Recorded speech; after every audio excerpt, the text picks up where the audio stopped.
If you work in quality control at a candy factory, you know strict safety regulations come with the job. It's why you partner with Grainger. Grainger helps you find the high-quality and compliant products your business needs to inspect, detect, and help correct issues.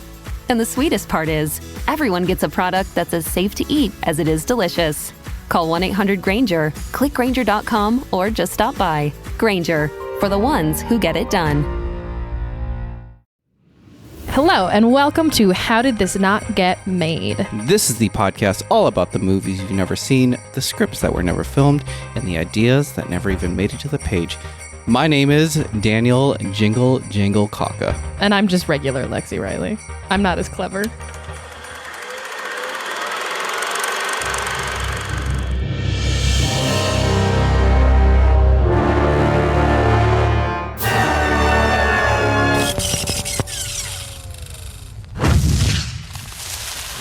So I wrote in my notes, zoinks! And I can't seem to say it without laughing. Jinkies. But welcome to the holiday special, where we're going to talk about a movie that technically did get made. Yes. You're just probably never going to see it. Yeah, we're talking about two things that don't exist. Santa and trickle-down economics. And we have a few other holiday shenanigans in store. Mm-hmm. So I'm sensing that there's a slight theme to the episodes I'm choosing. I'm extrapolating on previous episodes that you've done that mean a lot to me. Interesting. So we've seen that in The Creature and then doing Dark Universe and then now Scooby-Doo. Oh. All of the Scoob. I feel like now I'm doing all the work. Listen. Actually, you did give a really detailed history of Scooby-Doo and took a lot away from me where I was like, that the history's already there. Yeah. So if you want to listen to that, it's our September 2nd, 2022 episode. You know the exact date? I don't even know that. I did research. I did do some work. This is like anyone, like Star Wars fans who come up to Harrison Ford and they're just like, yeah, what about that one time where you shot Greedo? Like, was it you? And he's like, I don't give a shit. Yep. That's 100% what it is. So at the point of that episode, Scoob Holiday Haunt was officially canceled. That was the last that we had heard of. It fell victim to the WB Discovery merger. And it turns out, like I said, this film is basically done. Mm-hmm. But due to tax breaks, it can't be sold or streamed or anything where money can be used. So bah humbug to that. In order to understand the extensive work already done on Holiday Haunt, let's jump back to Scoob. Okay. That came out in 2020, Panini times. Yes, which is around the time that I watched it for the only time, I believe. I don't know why it just flew under the radar, because I am a bit of a Scooby fan. Scoob was intended to be a reboot of the theatrical side of Scooby-Doo, specifically. Mm-hmm. It's technically the third movie, following my personal favorite, live-action cast of Scooby-Doo of 2002 and Scooby-Doo Monsters Unleashed of 2004. In your episode, we've talked about how there are many amalgamations. Yes. Sometimes the ladies are there, sometimes they're not. It's weird how infrequent that show is. Yeah. For a IP that seems consistent, they don't seem to last for more than 2-3 years.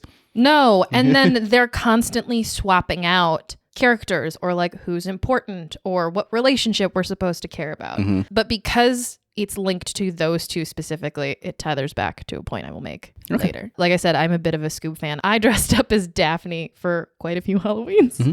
I dressed up as Shaggy, but specifically the zombie apocalypse Shaggy once for Halloween. Right. That's the one I want them to do. Mm-hmm. Is that what member of the gang you are? Do you consider yourself a Shaggy? I mean, I don't see myself as a Velma. I mean, your options are Fred or I guess Scooby? I'm hot dog water. Oh, God.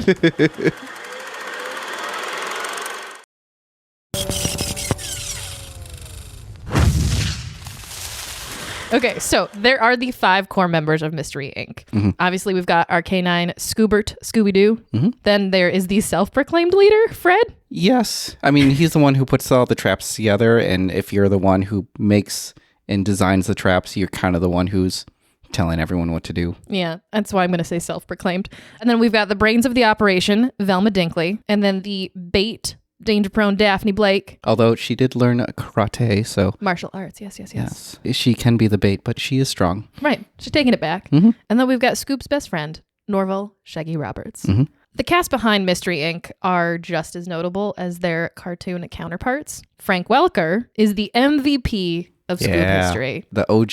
He was originally vying for the part of Shaggy because it seemed like a very fun role. And he landed the role of Fred. But how I came up with that voice was basically, it's my own voice with maybe 5 cups of coffee. You know, hey, would you do it for a Scooby snack? Oh gosh, well, come on guys. Hey, I can drive because I have the license. I can see that. Fred is very like puppy energy. Yeah, it is uncanny how his cadence just speeds up. What's interesting is Casey Kasem wanted the role of Fred, and Warner Brothers swapped him and was like, no. But like, thank God. Yeah, it's like with Matt LeBlanc. I originally auditioned for Rachel, but they thought, too much penis. No. This is a family show. Okay. Sort of. You might also know Frank Welker as Megatron in the animated Transformers and Smokey the Bear. Only you can prevent forest fires. That was brand new information for me. I didn't know he was Smokey the Bear. I know that when he was working at Hanna-Barbera, like those actors, this is around the time when, I mean, actors were kind of fading away from like studio loyalty, but a lot of times because at Hanna-Barbera, they're just like, we're working on like 10 cartoons at once. We got all these actors here anyway. We got to fill in some roles. So that makes sense. Yeah. He started out as Fred Jones and then has played various roles in the Scoob universe since 1969, including Fred's father, William. He's provided the voice for Scooby himself since 2002. That was after the death of Don Masick. And he was actually attached to Scoob, Holiday Haunt, as Scooby. In 2014, Casey Kasem passed, leaving Frank as the only living member of the original Scooby-Doo cast. Casey Kasem was the original voice of Shaggy from 1969 to 1997, then again from 2002 to 2009. I wondered why there was a gap there. Do you know why there was a gap there? It turns out it's because Shaggy voiced a Burger King commercial. Like I'm starving, Scoob. And Kasem was a tried and true vegan who was heavily involved in animal rights. He only returned to the role after it was changed that Shaggy was a vegetarian. Interesting. I went back and looked at what Shaggy was eating in the live action ones. It is an eggplant burger and a pizza with hot peppers. And that pizza looks pretty vegetarian to me. Interesting. That's kind of like when Paul McCartney did a voice for The Simpsons, and he agreed to do the voice if they put in some message of being vegetarian. And after that episode, Lisa became a vegetarian. Yeah. I like that. There's been a handful of Velmas, from the original with Nicole Jaffe to the Facts of Life Mindy Kahn to most recently Mindy Kaling. Yeah. And some diehard Daphnes, from original Adrena Stefiana to Grey Griffin to the daughter of Xena, Adrienne Wilkinson. The 2002 and 2004 live action Scoobies have to go down as some of the best casting in history, especially with Matthew Lillard, who was so dedicated to the role, he would scream himself hoarse. Yeah. Yeah. He's done many interviews talking about doing the Shaggy voice, like even in doing the voice acting, that he would just destroy his voice after a day's worth of work. Apparently there's one time where he is in the car and the Warner Brothers was like, hey, can you come in and audition again? And so he was in the car just screaming as much as possible. And this person walked by and was like, are you okay, man? As you said in the James Gunn Scooby-Doo, Velma was played by Linda Cardellini. Daphne was Sarah Michelle Gellar. And Fred was played by Freddie Prinze Jr. Perfection. This is the version I'm most familiar with, and I've watched it more times than I'd like to admit. And I'm going to say right now, throw Frank Welker in that Scooby, best Scooby cast ever. Yeah. Do you know why, or remember why they chose a different actor? I don't. It was for the Australian film tax credit. Ah. Yeah. So tax credits, super important to Scooby lore. Exactly. So they ended up hiring an Australian actor who was actually a stunt actor originally, who could do the Scooby voice, and they hired him to do Scooby because they needed more Australian cast members. I watched in like a 2-hour behind the scenes thing. I love a behind the scenes. And he would sit off camera and like sometimes regularly, sometimes like a dog, or like sometimes like couldn't help himself but was like doing the action. I was like, okay, I get that we couldn't use Frank Welker, so like what a great Australian choice.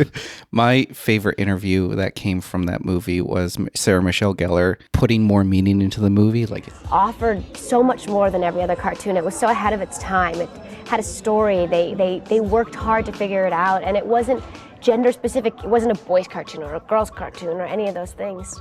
It was a talking dog. That is my favorite, how a woman's brain works and how a man's brain. it's a talking dog. Like, what more do you want? Exactly.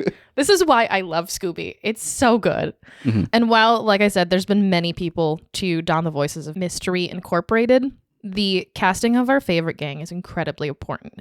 And I think this is one of the like cracks in the foundation of why the reboot hit a snag. For starters in Scoob, we flash back to the young versions of the gang. And yes, we've done this before. It's been in various Scooby things. Both sets of Mystery Incorporated, we're going to call them the Elders and the Littles, just for separation's sake, are flooded with star power. So it sort of seems like they outshine each other cast-wise. According to the interwebs, the Elder Mystery Gang is supposed to be in their early 20s, which blew my mind. Yeah, the ages have varied throughout its many iterations, excluding pup named Scooby-Doo. Yeah, their ages are usually like we're in high school to like early 20s or like maybe their 30s. I guess we're just used to seeing them in their 20s, and that's not something I ever thought about. Mm-hmm.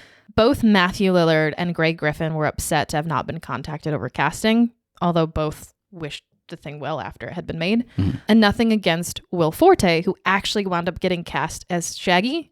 But he and Matthew Lillard, same age. They're both 54. Oh. Playing 21, 22. The magic of animation. I mean, that's kind of like the voice of Fred in his 70s, 80s now. Still doing Frank Fred? Welker? Yeah. He's not doing Fred anymore. Oh. He plays Fred's father. Ah. Yeah, and Scooby. Actually, speaking of Fred, he would be played by Zac Efron. That's a choice. I get it, because they were trying to make Fred more like athletic and funny and like built a little bit. And you can see it in the animation. Velma would be played by Gina Rodriguez of Jane the Virgin. I really do love that casting. I think everything she does is great. Daphne would be played by Amanda Seyfried of Mamma Mia fame. Oh, there's a 30% chance that it's already raining. Yep. But we at least get Frank Welker as Scooby. Mm-hmm. So those are some pretty big names for our Elder Scooby cast. Yeah. But I'm just kind of like baffled by why animated movies need to sell the fact that they have these A-list like actors as their cast, because we don't see their faces. Like we hear their voices. It feels so different from our childhood. Because I was way too old when I realized like a lot of Disney movies are played by, or at least the like Disney renaissance of it. It was two different actors, one for speaking and one for singing. Yeah. Like what? Yeah. Like you actually hired voice actors, people who like specialize in doing stuff like this. But it just, I don't know why studios insist that, no, we need A-list actors to be the voices of these people. And I guess it is fun to like watch Despicable Me 4 and be like, oh, that is Will Ferrell. And I'm just like, oh yeah. My God. And I'm like, oh, I can hear that. And I'm just like, but what am I really gaining from that other than like, I can kind of hear Will Ferrell. Like, yeah, what 10-year-old is like, Transylvania, that is Catherine Hahn. Yeah. Like, I just don't understand the need for it, or if there's really a difference in the pull, because it's the IP that is gonna sell it. I wonder how much longer that's going to be a thing, based off of like, we are now using social media standards to sort of cast people. We're in a state of like, let's throw everything at the wall and see what sticks. And one way to quickly cut a budget is to cast a bunch of no names. Maybe we won't stay like that. Hopefully not. Yeah. And we're starting to see that the pull that actors have for a film is starting to kind of dwindle. Yeah. This was definitely within like the Marvel era that we started to like see the drop off of it. But like recently we had another Christmas movie, Red One, where The Rock, he demanded to be paid $50 million for his role. That is bigger than the entire budget of Scoob Holiday Haunt. He cost the studio $50 million more because of his tardiness. Oh my, I did hear about this. Yeah, his behavior on set was like frustrating the entire cast, cost the production $50 million more. So The Rock himself was $100 million alone. And then you had to make a movie on top of that. You can make 2 Scoob holiday You haunts. can make so many. But Everything we're going to measure in the metric of how many holiday haunts you could have made. And then for the movie to, on opening weekend, make, I think it was like just over 30 million. That's because it was released November 15th. I think they saw the green light of Wicked up ahead and they're just like, we Yes. cannot compete with that. So I blame The Rock. For holiday haunt? No, well, maybe a little, but Okay. yeah. But we have our star-studded elder cast. And then in the story, we flash back to the gang during their very first mystery. And that is around the age of 10. And the Littles cast is phenomenal. It's Ian Armitage of Young Sheldon as Shaggy. Okay. Ariana Greenblatt of Barbie as Velma. McKenna Grace, who's literally played the young version of every female in the last decade. Hill House, to Phoebe in the new Ghostbusters. She voices Daphne. Aw. Right. And then Pierce Gagnon, who appeared in Looper around the age of 6, was cast as Fred. I didn't know what he had done a lot of. There's this quote from Ryan Johnson of Knives Out fame. It's really rare to find a kid who can do what he does.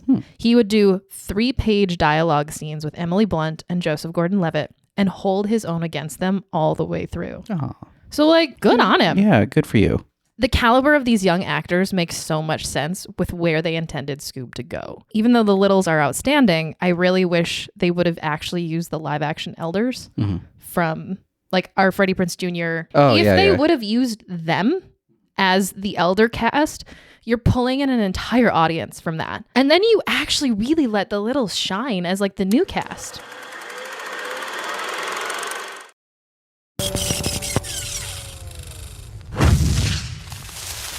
So Scoob starts with young Shaggy finding and becoming friends with Scooby. Oh. It's very sweet.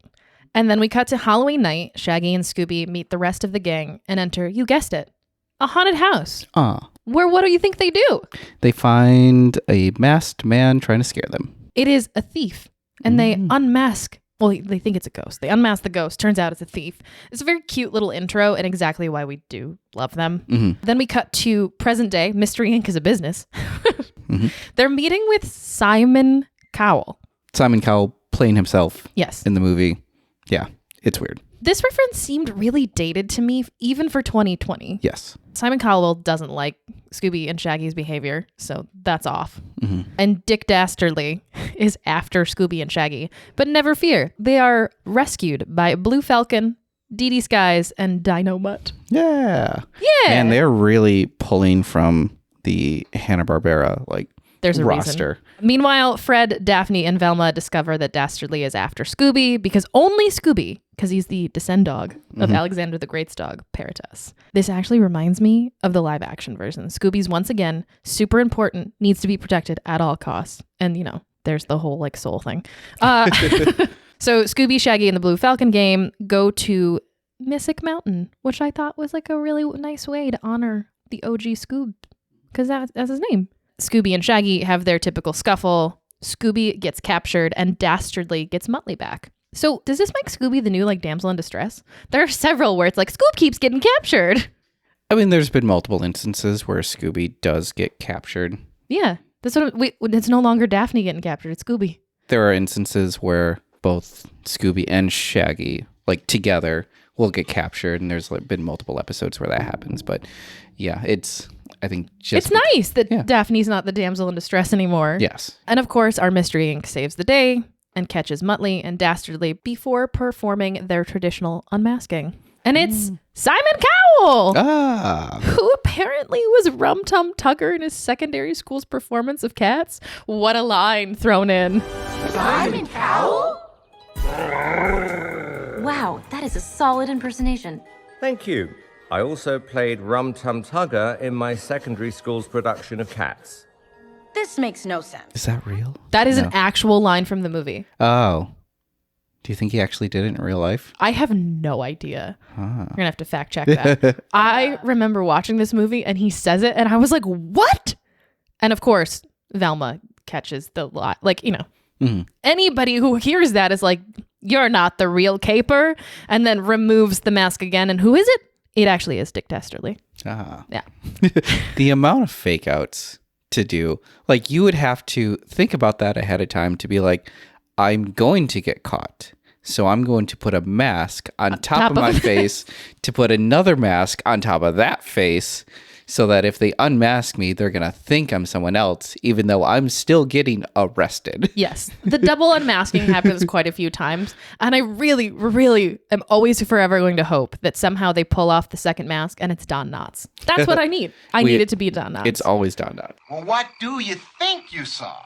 Don Knotts. Ooh, Don Knotts. Ooh, Don Knotts. The movie is actually really cute. Mm-hmm. But in my research, I think I found like another crack in the foundation of like why Holiday Haunt didn't come out. Okay. So Scoob was meant to be the start of a cinematic universe. I'm seeing a theme with whatever you choose. I'm not doing this on purpose, but it's me. I'm the problem. So in 2016, Entertainment Weekly reported an announcement video for Scoob was described as our first shot at unlocking the whole Hanna-Barbera universe, implying that the long-term plan is for Scooby-Doo Reboot to lead a whole series of linked franchises based on the cartoons of William Hanna and Joseph Barbera. Warner subsidiary DC Comics is rolling out a slate of Hanna-Barbera comics. If synergy holds, we could be getting a high-octane, big-screen reboot of Wacky Races as early as 2020. Heck, C-Lab 2020 could get a reboot by 2020. This is their monster tweet. Yeah, legitimately. Screenwriter Matt Lieberman actually said the original idea for Scoob, which actually stood for Special Covert Organization of Otherworldly Beasts. No. Legitimately. No, you don't need to acronym Scoob. No. Originally it was, though. It had the little dots. Unnecessary. Unnecessary is 100% correct. If you watch the movie, you do know that's not the case. However, Scoob director and writer-producer of Holiday Haunt, he also worked on one of our childhood favorites. He worked on Space Jam. Yeah. Tony Cervoni worked on Space Jam and the Scoob stuff. Wait, was he the director? He was the director of Scoob and a writer-producer of Holiday Haunt, so worked on both of them. But he basically confirmed the cinematic universe theory. At one point, we did have more characters in the movie, and the reason they're not in is it's a 90-minute movie, and you have to spend enough time with characters. So at one point, yeah, Grape Ape was in the movie. Jabberjaw was in the movie. Adam Ant was in the movie. But we just didn't have enough time.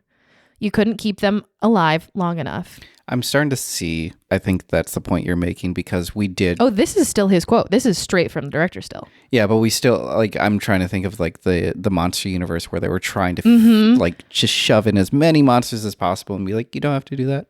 Can you imagine my surprise when I like stumbled into this? I was like, oh my God. Son of a bitch. Did it again. He said you can't care about them enough, so they started stripping them away. At the core, you want to end this movie really emotionally attached to Scooby and Shaggy, Dastardly and Muttley, and Dynomutt and Blue Falcon, which even that to me feels like too much. That's too much. I think if you just made it about Shaggy and Scooby, like you can do just that. Make it about the Mystery Inc. I want all of them. But okay, so he said there might be little cameos. And I think when we first started, this was much more like a Hanna-Barbera Avengers. Straight up quote. I know there's not much you can actually like refer it to. And it kind of seems insulting that you working at Warner Brothers, where there's a DC, right? They're trying to put together their own universe. And you're just like, yeah, like Marvel, the other place. Like you can see all of the cracks to this forming. Yes. Though. You have a cast that we're not super, like we're familiar with them, but we have a cast that like we grew up loving. But you got the cast issues, got this multiverse of madness. My other point that this seems like a problem is you're really focusing on Scooby and Shaggy. Yeah. And I think the beauty of Mystery Inc. is there's literally someone for everyone. And when you focus on Scooby and Shaggy, you run into a problem because you've removed all the ladies. Yeah, you make it about their friendship, which, I mean, if you're going to just make a movie about those two, and then at the end of the movie, maybe they're just like, they run into the rest of the Mystery Inc. team. Right. To be like, come with us. But the fact that they're introduced so early, that right. you need to. If you want to do a Mystery Inc. movie, you got to include them all. If you want to do a Shaggy and Scoob movie, totally fine, but that's a different movie. Yeah. The reviews were mixed. Brian Lowry for CNN Review said, Granted, Scoob appears more into recycling than reinvention. It's more of a snack than a meal. But it does endeavor to make an old concept fresh and cool again in children's eyes. That might answer the question why this movie exists, but based on the results, nothing here merits the exclamation point. To me, there's also something about the animation. It feels very like digitalized and computerized, but also somehow like slightly dated. Yeah, there's been this look with animation, and I don't blame Pixar per se, but like Pixar created that kind of smooth look. Oh, it is reminiscent of Toy Story a little bit. And then with that, Disney animation then made the switch to try and replicate that. And then every studio after that, like DreamWorks, Blue Sky, they were taking on this idea that like, if you're going to do a CG animated movie, this is the type of look that you have to do. Yeah. Yeah. Luckily, we're having studios break away from that and actually like figuring out what you can do in CG. But do kids these days like it? Kids these days. How old am I? Meddling kids. I think it has to do with what are they familiar with, because you think about like what kinds of CG movies or animated movies that they are used to, or at least the look of it. Like you have the Minions, you have Transylvania, you have Despicable Me, and it's like it is that smoothing look. They figure that if they're going to do a Scooby-Doo movie, they have to adopt this type of look and style. Yeah, I guess to us who like grew up with like rewatching the cartoon and having our own sets of animation, I find it very uncanny valley. We also grew up in an era where we had the Polar Express, and we were introduced to CGI that way, and we're like, oh, yeah, I don't know about that. I was going to say, I don't love that movie, and now it makes sense because I am perturbed.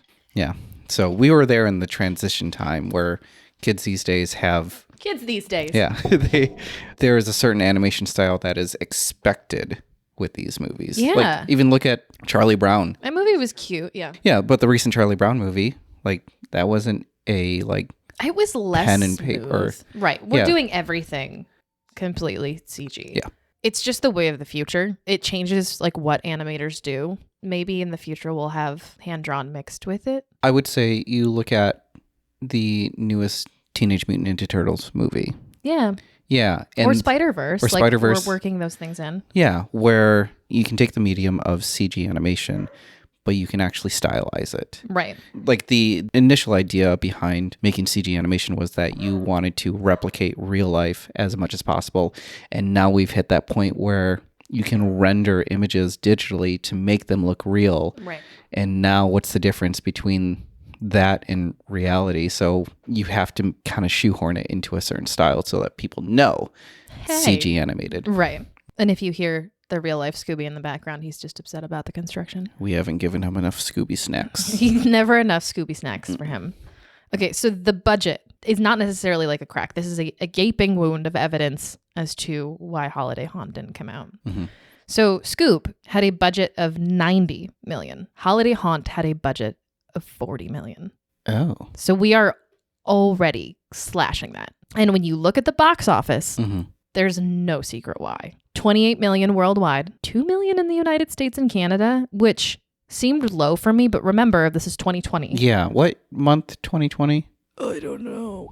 Okay. I think it just went straight to... It went straight to VOD here. Yeah. Yeah. And this is one of those weird periods where movies were experimenting with, like, we're going to do same day theatrical release. Oh, yeah. So, like, deep into it. Yeah. So... We're strict lockdown at this point. Yes. Yeah, there was no theatrical release. I remember the price to rent out that movie was something like $25. And they still do that. In a lot of ways, Scoob and like the pandemic and then Holiday Haunt are a perfect example of what's happening in the industry. So again, we've got 28 million worldwide, 2 million in the United States and Canada, and 26 internationally and worldwide are the same. Why is that one sentence? Because one of them was Pitbull. Mr. Worldwide. Mr. Worldwide. Actually, yeah, 20 million from Pitbull. That's not a lot. So they didn't make their money back. They didn't even make back what would have been a budget for Holiday Haunt. It was, however, the third most watched title on VOD in 2020. So, like, we were watching it at home. Yeah, they were just not making the money that they expected. Right. Because when you think about like if a family right. goes out to see this movie in theaters, that family, each one of them needs to buy a ticket, buying all the snacks and drinks and all that stuff for them. But now that you're at home, you just buy the one rent fee. Right. Just stack in all the kids. Theater. Double seating. It's like stadium style in the living room. Right. You have snacks that are real cheap. Yeah.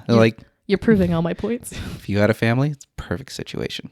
$40 million for animation in today's climate is absolutely nothing. Nothing. And that's what I'm saying. For what The Rock got paid, we could make Holiday Haunt 2+ times. Yeah. So in June of 2021, Scoob Holiday Haunt was greenlit with a release date of December 22nd, 2022.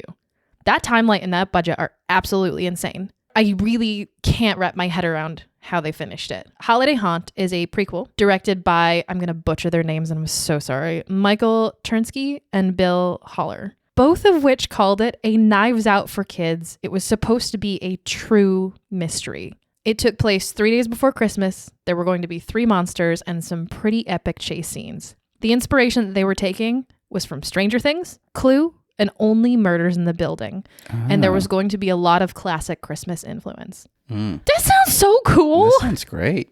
I'm so upset. So it's set 10 years before Scoob. So we've got 10-year-old Shaggy and the gang go to Fred's uncle, Ned. Do they all rhyme in that family? I hope so. Fred, Ned, Ted? That's really all I got.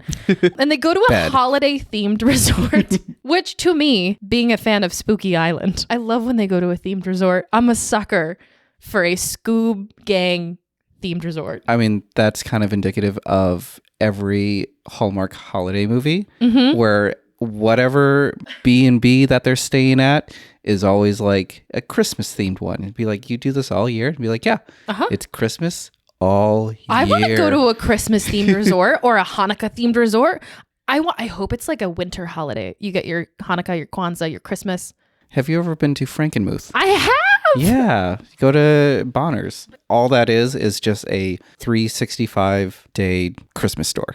And it's huge. It's massive. I have not gone in a very long time, and I think I'm due. Yeah, it is a warehouse. There it's like are 6 warehouses. Yeah, there are different rooms that have different themes in them. Christmas isn't just the theme. It is like Christmas is just the destination, and all of those different rooms are the journey you go on. And then when you're done, you go to Yoder's and get chicken. This is a big thing for Michigan kids, if you can't tell. Okay, so they're at this holiday-themed resort, and of course, they're ghost. Yeah, and there's a haunting and a 40-year-old mystery in need of solving. And along the way, they learn the true meaning of Christmas. Capitalism? Yep. Okay. So the Young Mystery Inc. cast of Scoob and Frank Welker are back, along with an even more jinky cast than the first. You got Michael McKean as Uncle Ned. Do you know who Michael McKean is? I do not. Oh my God, he's Doug Forsett from The Good Place, and he's Mr. Green and Glue. Casting gold. And then the late, great Andre Braugher, who said, I've always had a soft spot for Scooby-Doo. I'm in. He was cast as Chef Dave, the resort's head chef who befriends the children. Brower passed away in December of 2023, and this looks to be one of his last projects. And when I sent you the image, you immediately got excited and said Condiment King. I don't know that that's where his role was going to go, but it's really cool to see that. He's got like cheese graters on his arm, and he's got like condiments in his belt. It's very sad that for like that sake alone, we don't get to see it. I brought it up because there was maybe a chance it could be Condiment King just because it is DC Comics. Yeah, no, I mean, Scooby has also met Condiment King, so that makes a lot of sense. Has he? I know they met According to the interwebs. Oh, I know they've met Batman. Right. I mean, why wouldn't you? Yeah. I thought that was a very, very fun place for that to go. Again, the script is nowhere to be found. And part of me really hopes that it's not because it's just under lock and key because they're trying to figure out a way to release it. Okay, so additional actors were Cristo Fernandez of Ted Lasso, who is... Football is Life. Yes. Ming-Na Wen, Mulan. Oh, yeah. Yeah. Maya Hawke, Stranger Things. Oh, fun. And Priya Ferguson of Stranger Things. She's Erica. So they had secured one more little role in the way of a Skywalker turned phenomenal voice actor, Mark Hamill. Yes. The director seemed really jazzed to have him on board, and word on the street was that he was playing none other than the man with the bag, Santa Claus. Oh. Okay. Again, the script is locked tight somewhere. So there are things that say he played Uncle Ned. There are things that say he was going to be Santa. My personal thing is like Michael McKean as Uncle Ned and Mark Hamill as Santa makes so much sense to me. And they actually got an actual voice actor, which was, Mark Hamill. I mean, that's the beauty of Mark Hamill, though, right? Like, he went from being traditional screen actor to being one of the most well-known voice actors of our generation. Yeah. If you haven't heard his Joker, I don't know what you're doing. Yeah. You know why he went into voice acting, right? No. Please educate me. So it was between New Hope and Empire. He had gotten in. Oh, from his accident? Yeah, he got into a car accident, and he's like, I don't think, like... The moneymaker got damaged. Yeah, he's like, I don't think I can, like, keep showing my face in front of the camera after that injury. So he just, like, honed in onto just being a voice actor rather than trying to... Which is nuts, because he's still a phenomenal screen actor. Yes. He's so upset, because this is where things are going to take a heartbreaking turn. Oh. Yeah. Scoob Holiday Haunt was abruptly canceled on August 2nd, 2022. 3 months short of its release, 8 weeks before projected deadline. When did the merger officially happen? Okay. I'm just curious as to what the timeline is from like David Zaslav coming in, doing whatever nonsense he's still allowed to do. April 8th. Okay. So yeah, a few months after. So if we remember, they had less than 2 years and this tiny budget to get this movie done. And if you know anything about filmmaking, they were full steam ahead. The team was 95% complete at the time of cancellation. This is the worst part to me. The news leaked before a handful of crew members were told. Chernsky found out via Twitter when a stranger asked him if it was true. Yeah, that seems to be the case for like actors who are canceled or written out of a show. Like they'll find out from tabloids. I feel like we're getting better at it though. And this is more of a modern day example of this happening. I remember it happening a lot more when we were kids, but I think because the internet takes over so drastically these days, we have a respect for it now. You don't want to leak spoilers, like, you know. Yeah. I just can't imagine they were sitting working on the movie and then he just opened his social media and his whole life changed. This was their directing debut. They've been working in animation all of their lives, like they're legends. And they finally get this movie. They are almost done. And literally is pulled out from underneath them. Not even given a chance. The stage and the musicians for the score were already paid. So post cancellation, they recorded the complete score anyway. Like, what else are you left to do? In early November of 2022, Tony Cerrone, director of Scoob, writer, producer of Holiday Haunt, posted to Instagram, "Well, we finished the thing today. A bittersweet conclusion for sure.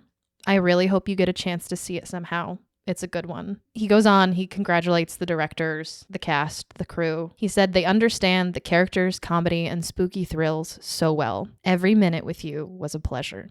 The team went from nothing, not even a script, to a full finished film in less than 2 years. And like, it's just never going to be celebrated. It's never going to see the light of day. And all because of tax credits. Yeah.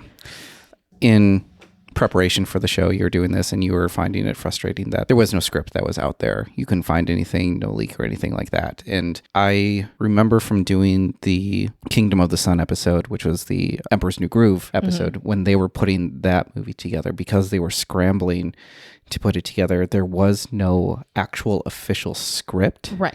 After the movie had released, I think it was the WGA had come to them and be like, you have to register that script. And the directors of it were like, we don't have one. Right. So they sent a bunch of PAs to go to the theater and watch the movie and transcribe the whole movie to make an official script. An official script was submitted after the movie was released. Honestly, I guess thank God we live in this day and age where you could just be like, computer transcribe. And I have a feeling that this is sort of a similar case, like understanding how fast they were flying by the seat. Like, I don't think anyone, unless you work in the industry, understands what a feat this was. Yeah. Scoob took 5 years to make. 5 years and double the budget. It has mixed reviews and you can say what you want about it, but it is a very cute, wholesome film. And now you literally pull half of that away. They made something better. I mean, from everything that you read, it sounds like it was going to be so good. And you have the issue of having the two casts that outshine each other gone. Their budget was set, their timeline was set, and they did it. So a lot of the issues that you would have had, they're already like, well, okay, wipe that away. So a lot of the things that were hitting hard at Scoob were not in Holiday Haunt. You don't have to worry about the multiverse. Like, you don't have to worry about the competing casts. And then you had a team that was so jazzed. Like, to make their directing debut, you know they were putting every piece of effort into this. Yeah. It's very heartbroken. Heartbreaking. Heartbreaking. Mm-hmm. So heartbreaking that I can't find my words. Yeah, there's definitely pieces of media, movies, TV shows that adapt an IP, and you can always tell when the movie or TV show is being taken care of by a genuine fan. Mm-hmm. If there have been in animation for so long, like Scooby-Doo is one of the staples of animation. So like they would know Scooby inside and out. And I watched so many interviews because the information is so scattered and so sort of like everyone who hears this is like, Zaslav cut it. And that's never the story. It is never so one note and black and white. There's always way more to it. Like I told Dan, this was very, very frustrating to do. I love Scooby and I wanted to give him all of the energy that I could, but to not be able to find the script, to not be able to find like the proper breadcrumbs to get a straight answer was really frustrating. So you couldn't find the script. That's the thing that we like to present is this story that you may not have heard of before, but there's been research that I've done before where the script just could not be found in any way, shape, or form, and I just kind of have to go off of hearsay.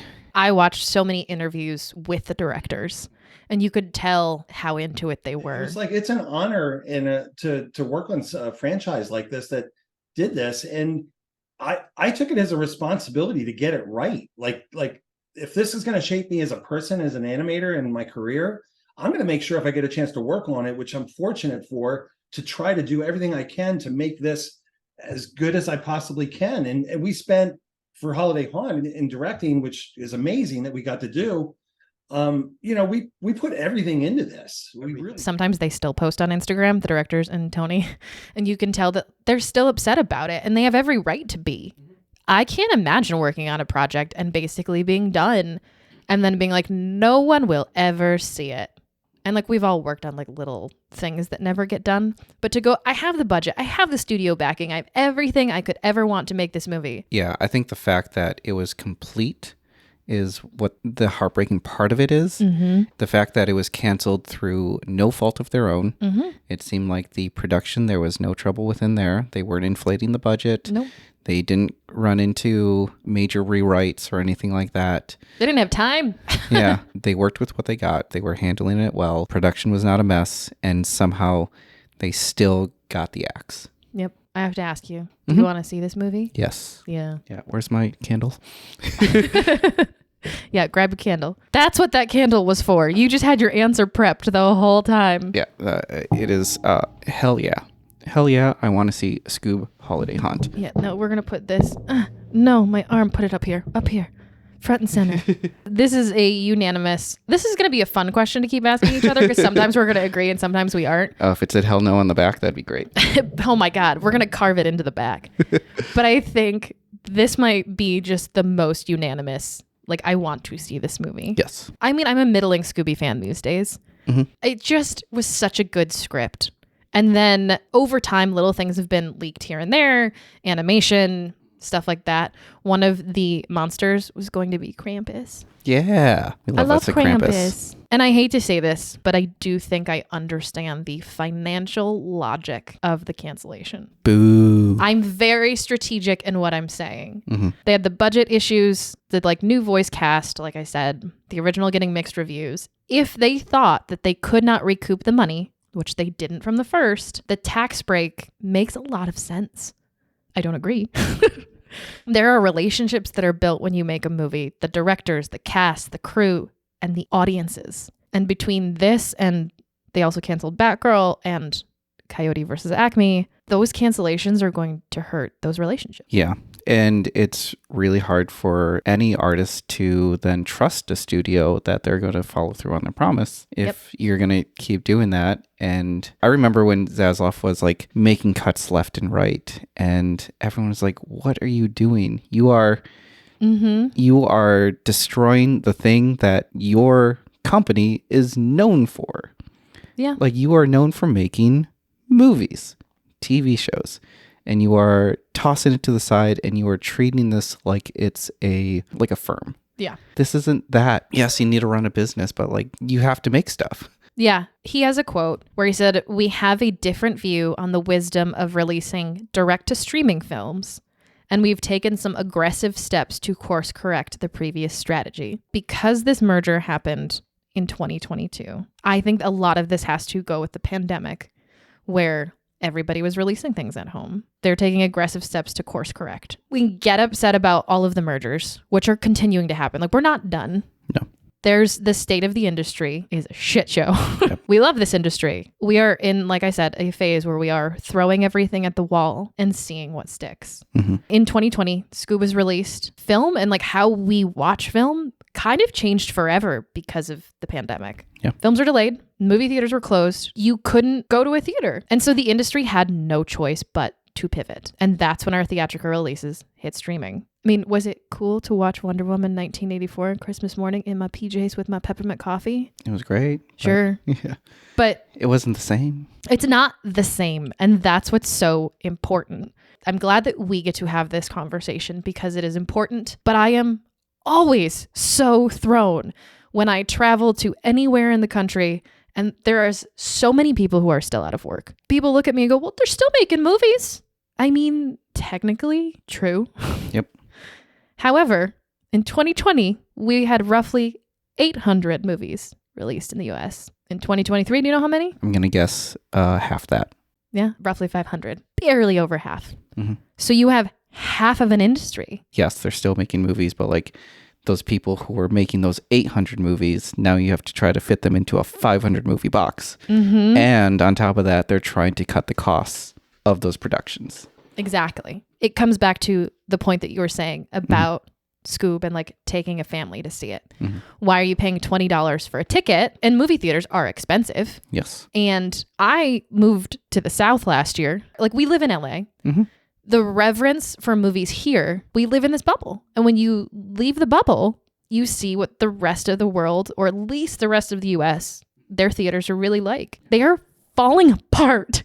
I drove over an hour for Barbenheimer because I did research to find the theater that I could go to. We live within like 3 miles of 3 theaters. Yeah. We have 3 movie theaters, AMC movie theaters. AMC Stubs, brought to you by, just kidding, we wish. Are all on the same block. Yeah.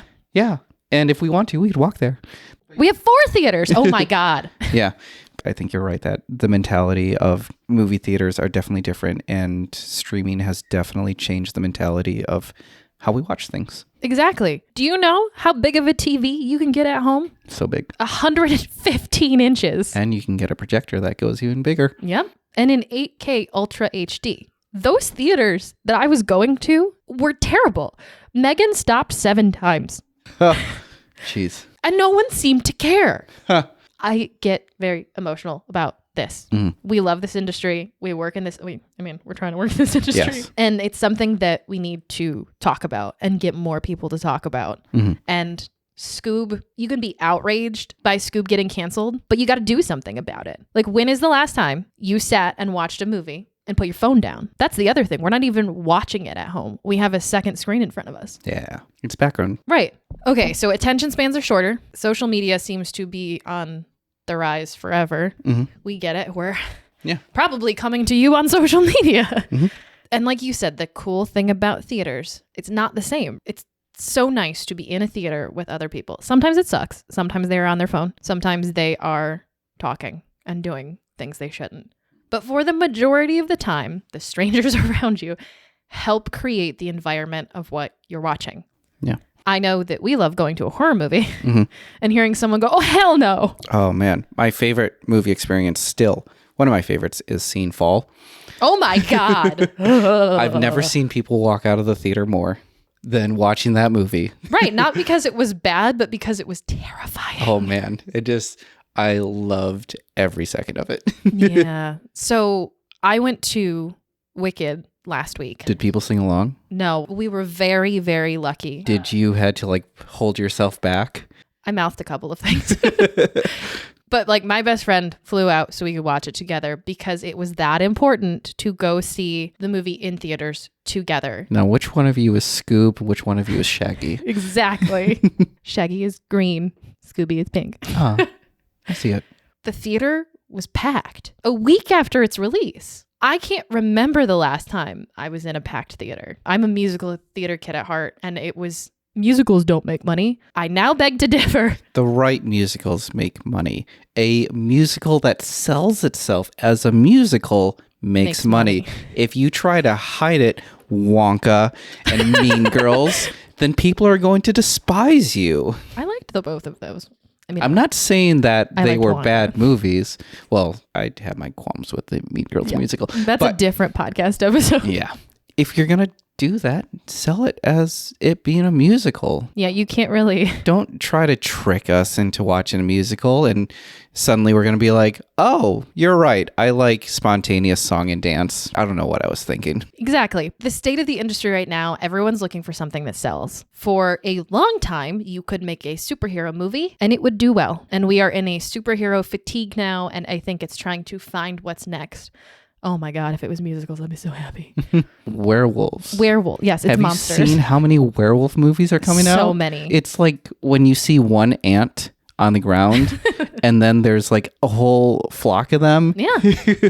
Okay, but Wicked also has 2 female leads, which is something we don't see enough of. Mm-hmm. And it has almost a 3-hour runtime, which is most movies lately. I saw the runtime and I've seen the Broadway show and was like, oh, they're going to mess up something in there. And they dooned you. No, they didn't dune me. I think this was such a good movie. People wanted to see it. That's my whole point. It's like people want to go to theaters. They want that experience. And when the movie started, this like beautiful hush fell over our theater. I had not felt that way about a movie in theaters since 2018's A Quiet Place. And like I said, I guess we were lucky no one sang in our theater. Mm-hmm.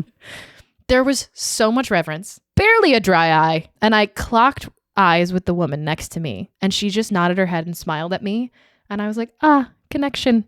Getting out in the world and being off of our phones, I was like, this is what theaters are for. For 3 hours, we can escape the terrifying news of our world, even though that storyline real close to our current world. Because movies evoke fear and hope and all of these, sometimes outrage if it's not good. But we're not alone. We can be angry and sad that movies aren't making it to the screen, but we have to do something about it.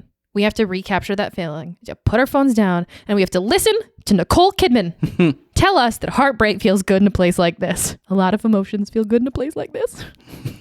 We make movies better. So I think the Thanksgiving box office was the biggest on record. We got hope trickling in, and maybe we can prove that like movies need to go to box office, like Holiday Haunt. And we have options for December 25th, which is Christmas, but also the first night of Hanukkah. Oh, I didn't know it was starting on Christmas. Yeah. Okay. But so I want to talk about movies real quick that are coming out for Christmas, and maybe it'll inspire people to actually go to the theater. So we've got a gamut of things. We have A Complete Unknown, which do you know what that is? That is the Timothy Chalamet as the Wonka Bob sequel. Dylan. I'm just kidding. Yes, it's the Bob Dylan biopic with Timothy Chalamet. I will say that the biopic might be the next big thing, because have you seen the lineup of biopics for like musicians? No. We've been in a biopic era for a little bit. Yeah, but there's going to be like a gluttony of them. Of course we are. Yeah, Okay. like there's going to be a quadrilogy The Beatles? for the Beatles. Okay, that makes sense though. So we've got our biopics covered. Then we've got Baby Girl, which is the Nicole Kidman thriller. 50 Shades of Nicole Kidman. Yeah. And then Blitz, which is Saoirse Ronan. I can only say it with Saoirse. It's a World War II story about Londoners during the bombing of the British capital. So we've got history. Christmas traditions. Exactly. Then we've got The Fire Inside, which is about American professional boxer Clarissa T-Rex Shields. I think that's her nickname. That's her full name. Did you name her? No. Training for the 2012 Summer Olympics. Boxer. Thanks. I didn't know that. I clearly... She's from Detroit. Oh my God, I want to see it even more now. I watched the trailer for a lot of these when I was writing this stuff down and was like, ooh, this sounds real good. Okay, so we've got biopic, thriller, history, sports movie. And then for our horror kids, we've got Nosferatu, the star-studded gothic tale of an infatuated vampire. For the children, Nosferatu. Yes. We've got multiple offerings. We've got Mufasa, which is the origin story of Mufasa and I think Scar. And then we've got Sonic the Hedgehog 3, the video game sequel where they reunite to battle Shadow. This movie technically comes out December 20th. And then there's an anime fantasy set 130 years before the Lord of the Rings books called The Lord of the Rings, The War of... God. Rohirrim? Nailed it. How do you say that? Rohirrim. Okay, The War of Rohirrim. So my point is, over this holiday break, pile the kids, the friends, the people that you love into the car, and please go back to the theater. Because then we don't have to worry about big company. I mean, we should always worry, but we don't Always worry. always worry. But maybe there's hope that big companies don't need to worry about money so much that we can keep these smaller movies going. So grab some popcorn, maybe a cocktail, defy gravity, and whatever a gladiator says. Stabby stab. Stabby stab. There has been this theory as to why Hallmark movies and Christmas movies have become so popular. God, you just created such a good segue for me. And the idea is that it's a movie where if you know the formula, you can kind of just shut your brain off. It can be background. You can kind of fall into it, come out of it whenever you feel like, and especially with family coming home during the holidays, like things around the house can get more hectic. So you focusing on a movie for 2 hours might not be plausible for you. And on top of that, this is kind of an escape from the news. But also what has been happening, especially towards the end of the year, we're not really seeing holiday movies catered to being a holiday movie. We're seeing movies that are kind of shoot in at the end of the year because of the Oscars. And that's when we get like a ton of Oscar bait movies. That's why we get so many biopics, because for some reason the Academy just like gush over just like anyone who is acting like a historical figure. Yeah. Academy loves a biopic, or studios are shoving in a musical, because I think musical they think of as family entertainment, which is not always true. Be very careful how you're taking your young children to go see Wicked. But like I remember going to see musicals on Christmas. Les Mis was around Christmas. I want to say... But that was also an Oscar-riddled movie. Fine. I want to say Rock of Ages was also around Christmas. I don't know. But I can remember seeing a lot of musicals around Christmas time. Mm-hmm. I would not know. I'm not the audience for that camp. I'm not the audience for musicals, and I will admit that. I am the audience for musicals. Oscar season is interesting because it doesn't cap off at the end of the year. Doesn't it end at like January? Something like that. It's not a calendar year. But we are starting to see that in the holiday season.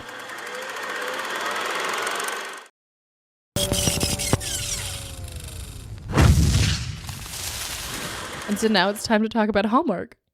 Oh, perfect. So I've created our next segment. Is it Hallmark? Ooh, okay. So I'm going to quiz Dan with, I think, 4 or 5 movies. Okay. And 4 or 5 pairings of movies. And he's got to figure out which one is the Hallmark movie. Okay, so is it Sugar Plum Twist or Sugar Plum Kiss? Sugar Plum Kiss. Twist. Yeah. Sugar Plum Twist. Well, it came out in 2021. After failing to get the role of the Sugar Plum Fairy in The Nutcracker, a ballerina joins forces with a retiree to create her dance with a Latin twist. I love it. Yep. Also, these are going on our Hallmark movies that we're watching. Okay. A Christmas in Vermont or a Christmas in Connecticut?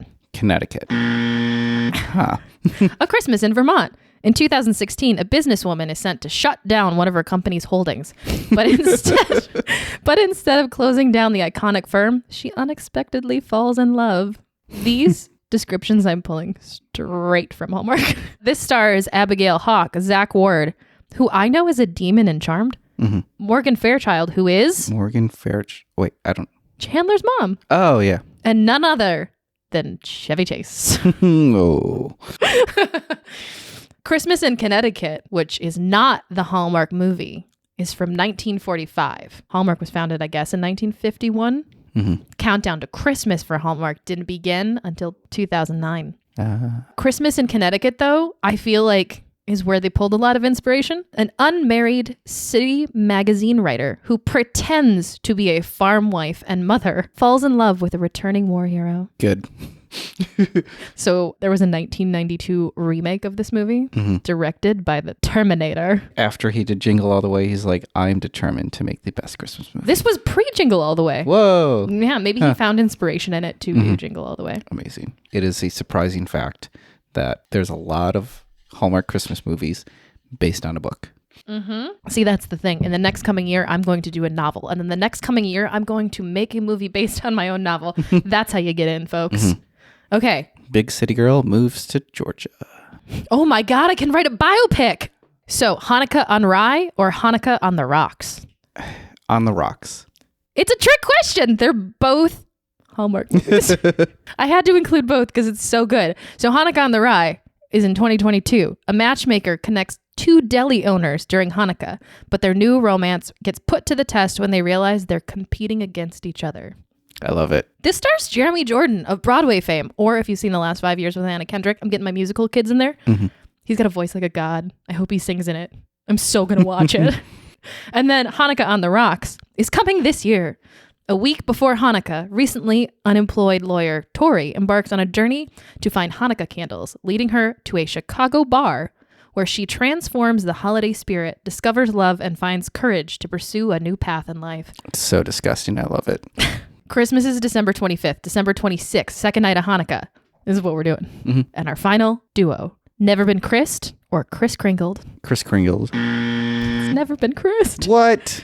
Right? I will tell you that as much of these movies that I watch, which is an unhealthy amount, I could never tell you the names of any of these movies. There's one movie that I remember in particular, and that is Christmas Spirit. And that's because I have a theory. I'm convinced that the Christmas ghost or whatever of Christmas Present killed the girl, like poisoned her in her sleep for them to be together forever. So the reason that you like this movie and remember it is because there's murder. The only Hallmark movie that has murder in it.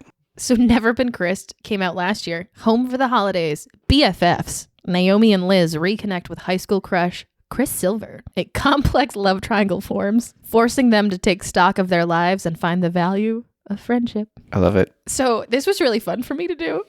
Mainly because I was like, I can't remember.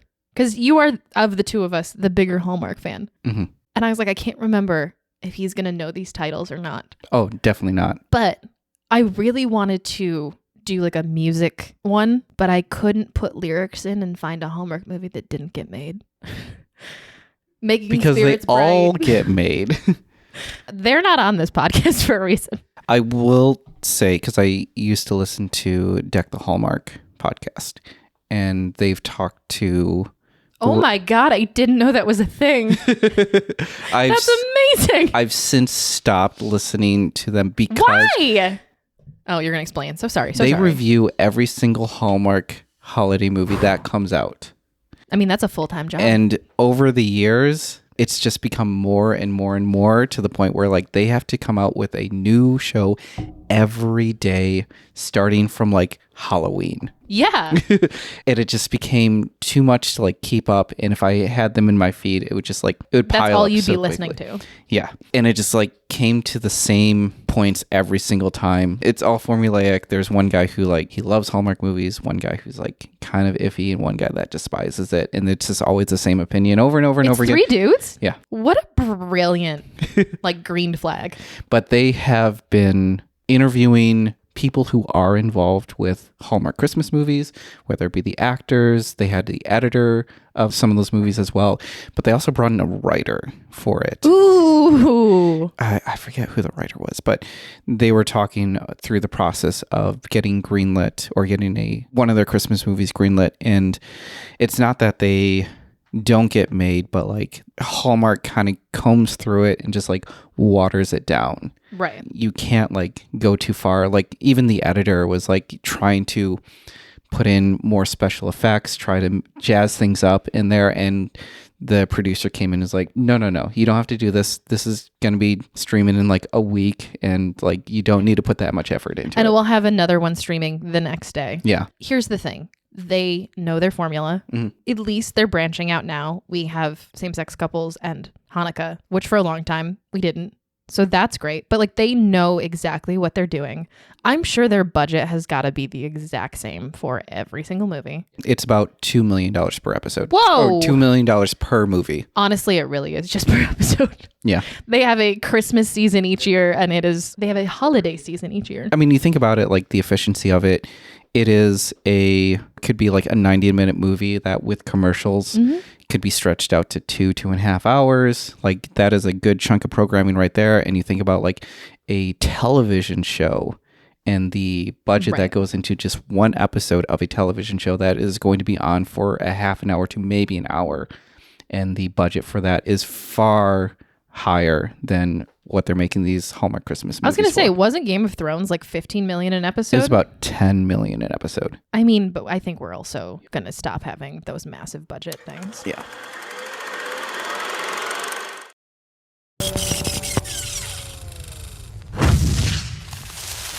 So we've done our Hallmark segment. Now, on to our top 3 holiday movie recommendations and why we continue to watch them year after year. Let's go backwards. Backwards? Yeah, so what's your third favorite?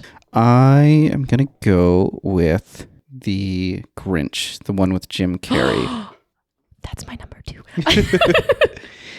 And I remember this fondly because when I was much younger, when the movie came out in theaters, like all of us as a family, we get to see that movie together. And see, core memories going to the theaters. And my dad, he was one of the early adopters of a DVD player. It's not that old of a movie, is it? It's 2002, right? It was one of the first DVDs we ever bought. Because the DVD case was green. Mm-hmm. It kind of became this unofficial tradition that my aunt and uncle would come over. We'd have Christmas dinner, lunch. It was like at 3 p.m. And then after things were winding down, we in just Michigan, that's dinner. Yeah. And we would just pop in The Grinch just because it just, I don't know, we all enjoy that movie, really love that movie, and it's really funny.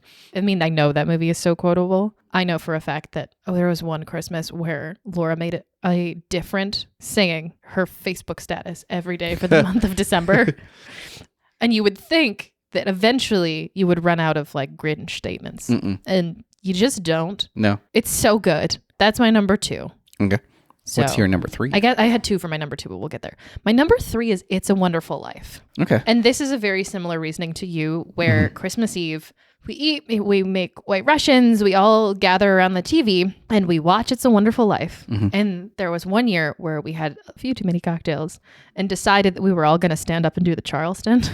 And so like now every year that I am not back in Michigan, I will watch it and get up and do the Charleston by myself just because it's such a good memory. I think it was you who told me that It's a Wonderful Life almost wasn't like a big Christmas movie. It wasn't meant to be a Christmas movie, like even a little bit. It's kind of one of those movies that fall under, is it a Christmas movie or a movie that takes place during Christmas? And it's one of those movies that takes place during Christmas, but it's because of the copyright. So because the movie was not... Because it lapsed. Yeah, because the movie was not big and the studio behind it, getting away from the point. The point is that it was a movie that the studio was not... Liberty Films, which was Paramount, sorry. They weren't thinking about this movie at all because it wasn't successful. And they just didn't think to like renew the copyright for it. So what a time to be alive. When it like ended suddenly, all of a sudden these TV stations realized we are looking for something for our programming. Programming costs a lot of money, or like getting the rights for it. And then they found this little movie called It's a Wonderful Life. And they're like, oh, we can like fill that for the next 2+ hours. And like all of these. Or a marathon. A lot of stations were doing like It's a Wonderful Life all day. Yeah, because it cost him nothing to do it. And because of that, it just entered the zeitgeist of like, It's a Wonderful Life is now associated with being a Christmas and a holiday movie. Yeah, it came out in 1946. The patent expired in 1974. Yep. So very recent history. And also, it is one of those things that has grown with me of like, you want the moon? I'll give you the moon. Done. Also, just straight up romance movie. Although he turns into like being a jerk at some point. Have you seen It's a Wonderful Life? I feel like I forced you to watch it at some point. We've watched it a few times. I remember we watched the colorized version of it, and that was weird. I've done that once, never again. What is your number 2? My number 2 is kind of a twofer, but they're both kind of the same movie. It is Home Alone and Home Alone 2. I didn't put Home Alone on the list, and I was like heartbroken about it. This is another one of those. But yeah, that's a twofer. Yeah, that connects me back to my childhood. And I remember my dad saying that while I was watching Home Alone, never have I ever laughed so hard. You as a child? As a child. That's so cute. And as an adult at a movie. As soon as the traps are set, I'm good to go. It's so good. Ugh. That is the first movie I ever watched with Bing when I got him. Oh, fun. And so I associate it with that's our Christmas. You're my boy, and I'll never leave you home alone. Bing is my dog. Yeah.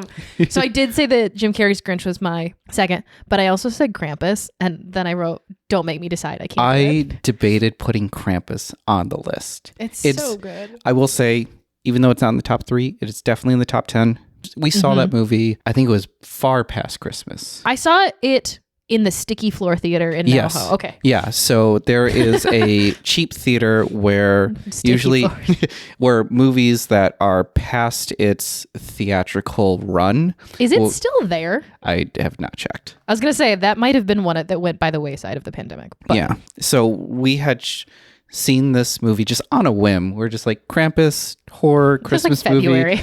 It was just something to do. And then we walked out of the movie and we looked at each other and we're like, was that a good movie? It was a great movie. And it is a horror movie, technically.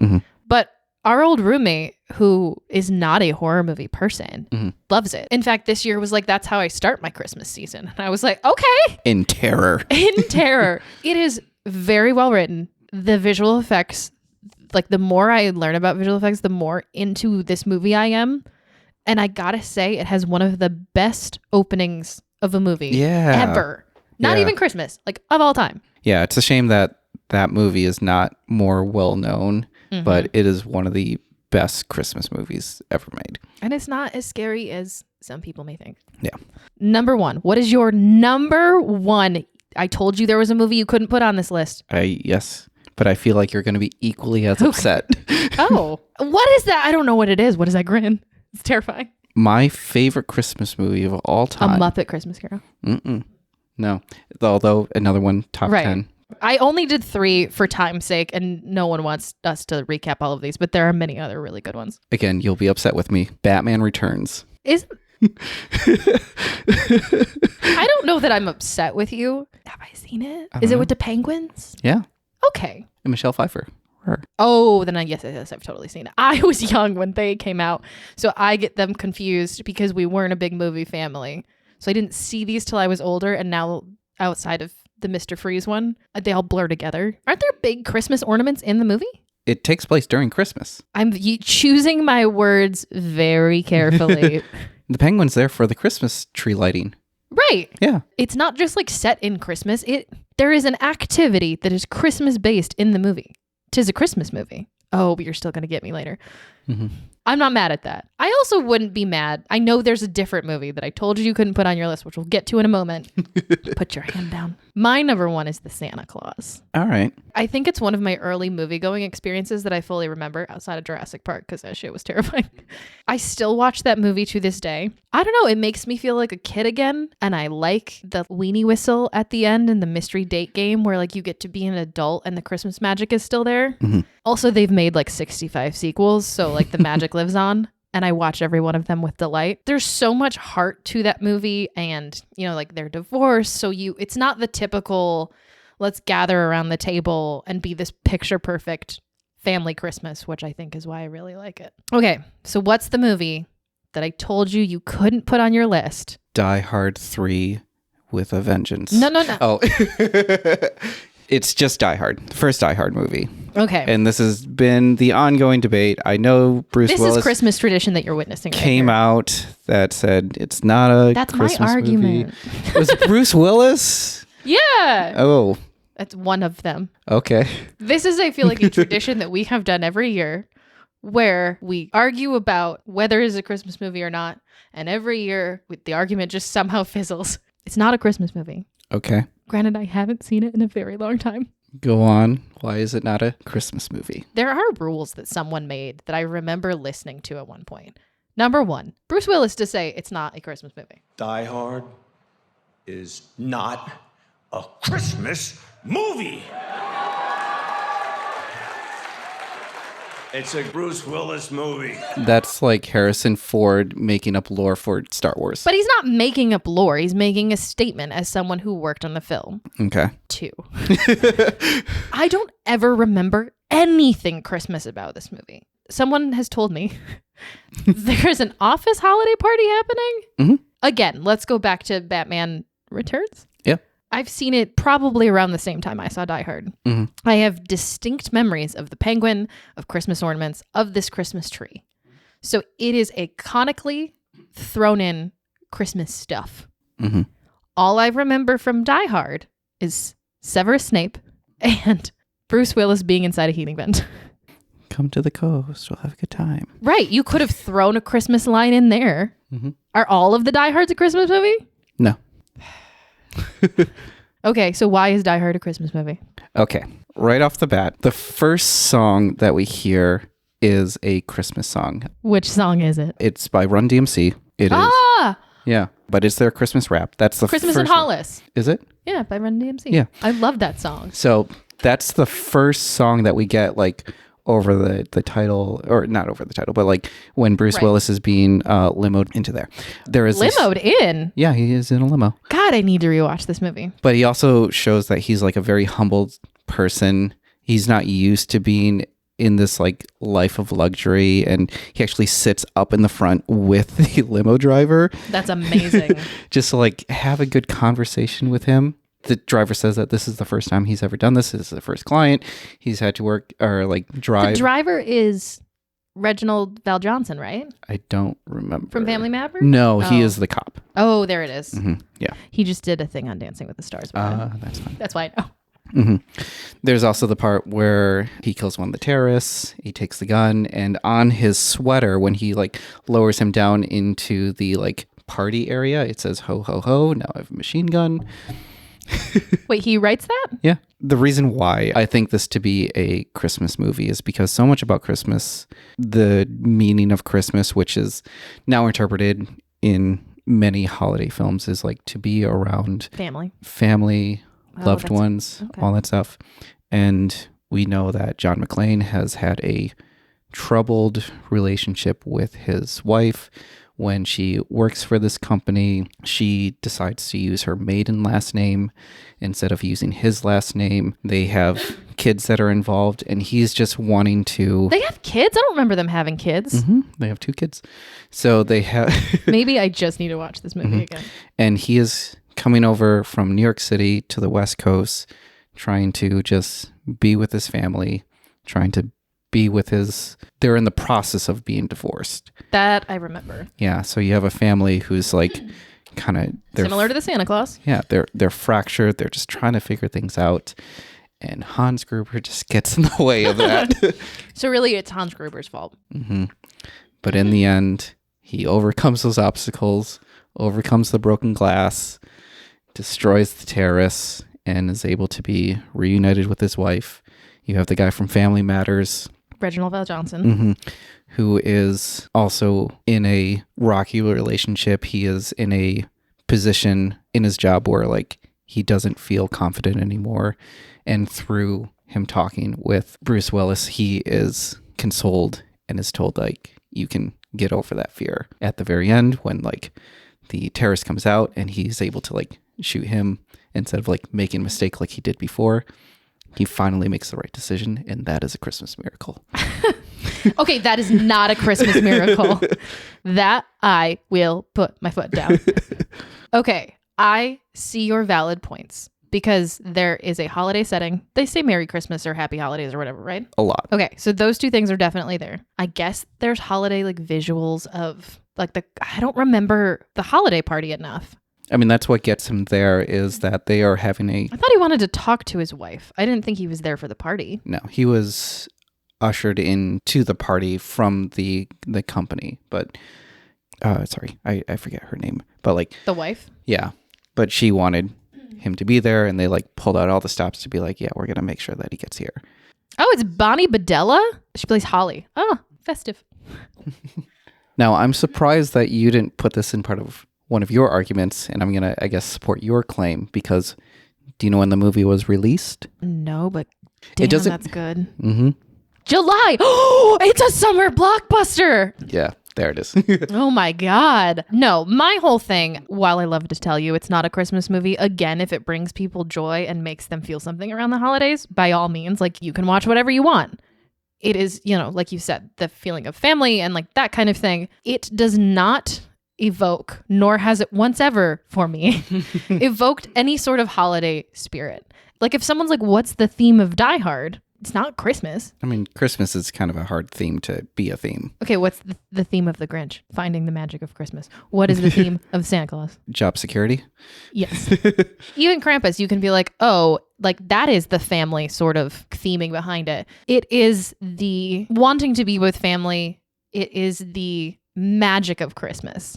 There's no magic in Die Hard. It is. I mean, it is kind of a miracle that he is able to survive so many injuries. But that's like an everyday miracle. That's not a Christmas miracle. You know what I'm saying? Mm-hmm. See, like if the movie would have ended and he would have like acknowledged Santa Claus, I think I would have bought it. I needed some sort of magic.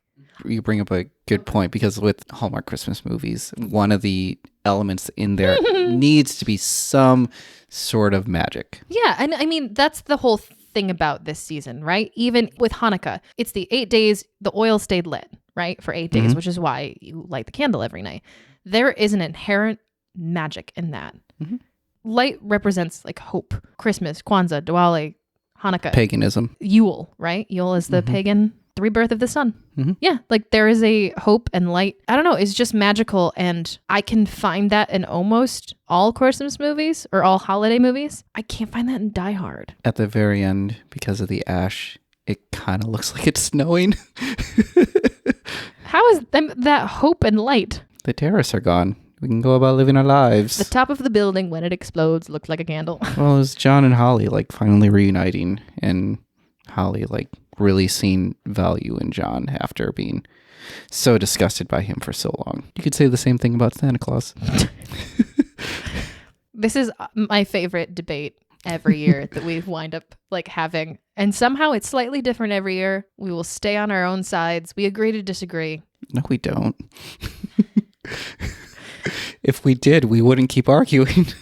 I'm trying to find the magic of Christmas within this debate. And it is that we watch movies, we eat food, we drink a little bit, and we all agree to disagree to be quiet. As is the holiday spirit. As per tradition. I am going to rewatch it though.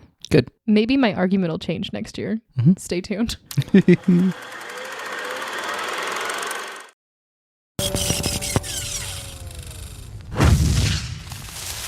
So this is our holiday special where we have cried about Holiday Haunt not happening and understanding the state of the industry and why things happened the way that they sort of happened. Point is, go see a movie. Has there been a movie that you saw lately in theaters? I mean, besides Wig. Yeah. Have you seen one? I recently saw Gladiator 2. Oh, cool. How was it? Because I haven't seen it yet. I found it interesting, fascinating, intriguing, partly because we did an episode on the unmade Gladiator 2, and I knew so many of the pitfalls that the sequel and or prequel kept falling into. The way that they introduced the story and actually set it up to be more gladiator fights, I thought was very clever. I don't know what it is with Ripley Scott lately, where he's looking at history books and he's like, yeah, fuck that. Not doing that. Yeah, but like gladiators and sharks, I know not historically accurate. I'm here all day for it. It's so much fun. Yeah, I'm not here. Well, granted, I don't know that I've ever seen the first Gladiator, which is, I've had time. You don't want to put your hand through a field of wheat? Field of Dreams? Wheat. I love that interview. Someone asked him why there were sharks, and he's like, because they were there. And I was like, that is not true. It wasn't that sharks were there. It was like, well, the ocean's there. And I was like, that's technically correct. I haven't seen it. I'm actually really excited for it. I could talk about Wicked all day long. I'm going to see that like 6 more times. I really do, as someone who has read the book and seen the Broadway show multiple times. It is one of the best adaptations. I think it's the best musical movie adaptation. I think it is. I know. Ooh. Big claim. Chicago is really good, and I also love Chicago. But there is something about this movie that I went in with low expectations, and I ugly cried through most of it because I was just like, oh, this is everything I wanted it to be. So we're going to wrap things up. Movie. Go see a movie. Is there anything you want to plug before I go into our... No, we should just do a happy holidays to the camera. Hug a cat. Go see a movie. Go see a movie. And we appreciate you. I keep thinking that this is like our last one for the year, but technically we'll have one more. Stay tuned for our next episode, but have a safe and happy holiday. Merry Halloween. Happy Honda Days. I celebrate Toyotathon. Okay. Honda Days. Yeah.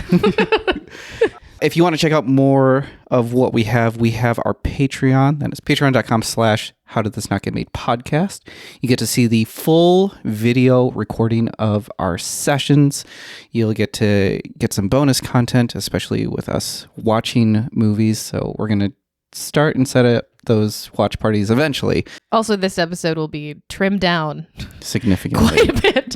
And you can see the mostly unedited version. Mostly unedited. Mostly. There are times where I get up and just like turn the camera off and on, but he just leaves. Yeah.